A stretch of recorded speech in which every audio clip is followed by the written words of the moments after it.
Gátér a 451-es számú főútvonal mentén helyezkedik el Kiskunfélegyháza és Csongrád között. Bár már az avarkorban lakott terület volt ez a régészeti ásatások szerint, ennek ellenére önálló településsé csak 1924. május 1-től vált, tehát ez a településünknek a születésnapja. A 60-as években a lakosság száma meghaladta az 1500 főt, sajnos ez napjainkra már csak 906 fő, tehát előregedő településnek számítunk. Szerencsére az elmúlt néhány évben egyre több fiatal család telepszik le itt Gátéron, akiknek végtelenül örülünk. Úgy gondolom, hogy őket elsősorban a jó tömegközlekedés vonzza ide, hiszen Kiskunfélegyháza és Csongrád irányába is eléggé gyakori autóbuszjáratok vannak, és még a vasúti közlekedés is funkcionál. De szeretnek azért is itt lakni az emberek, mert egy csendes, nyugodt, békés, biztonságos település Gátér.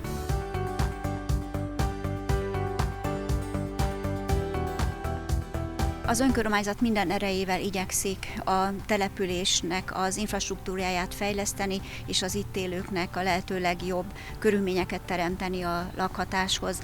Igyekeztünk felújítani az összes középületünket, modernizálni, energiatakarékossá tenni napelemes rendszereknek a felépítésével, de ezen kívül a közösség fejlesztésére, a közösség összetartására is nagy gondot fordítunk.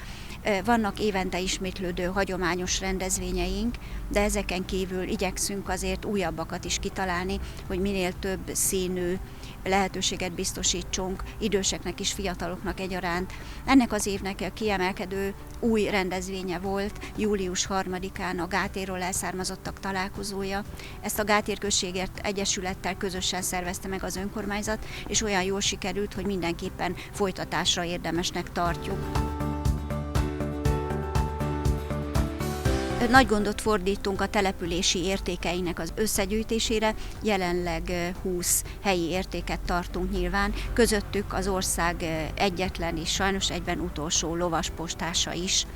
A ló a postásnak a tulajdona, tehát attól félünk, hogyha ő nyugdíjba megy, akkor ezt a régi szép hagyományt már nem lesz, aki folytassa. A Hungarikum pályázat segítségével sikerült egy olyan kiállítóteret létrehozni, amely állandó kiállítás, és az erre járóknak bármikor meg tudjuk mutatni a Gátér nevezetességeit, illetve a feltárt értékeinket. A gátéri Fehértó a helyi értéktárnak is, és a megyei értéktárnak is a része.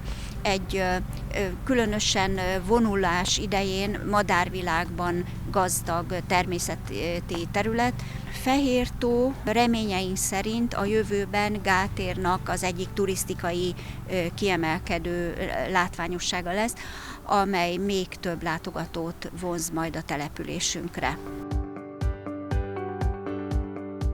Vannak gondjaink is természetesen. Az egyik legkiemelkedőbb gond az, hogy Gátér eléggé belvizes település. Ennek az az egyik oka, hogy a talajban az agyagréteg már 70-80 cm-en megtalálható, és ez eléggé megfogja a talajvizet, illetve a csapadékot. Ezért nagyon örültünk annak, hogy topos pályázat segítségével 2 ütemben szinte a teljes csapadékvízhálózatot sikerült felújítanunk, és a víz visszatartást célozva egy 2500 köbméteres záportót is létesíthettünk. Pillanatnyilag úgy tűnik, hogy ezzel a 2 nagy horderejű beruházással a csapadékvíz elvezetése a településnek megoldottnak mondható.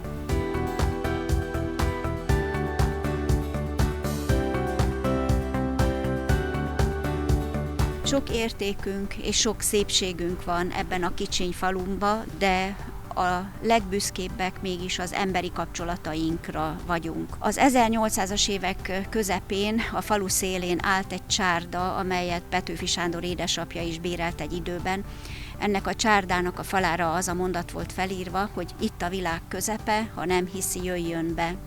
Nos, úgy gondolom, hogy nekünk valóban itt ebben a faluban, Gátéron van a világ közepe, és nagyon nagy szeretettel hívunk és várunk ide mindenkit, akár csak látogatóba, vagy akár letelepedőbe, jöjjenek hozzánk és nézzenek meg bennünket.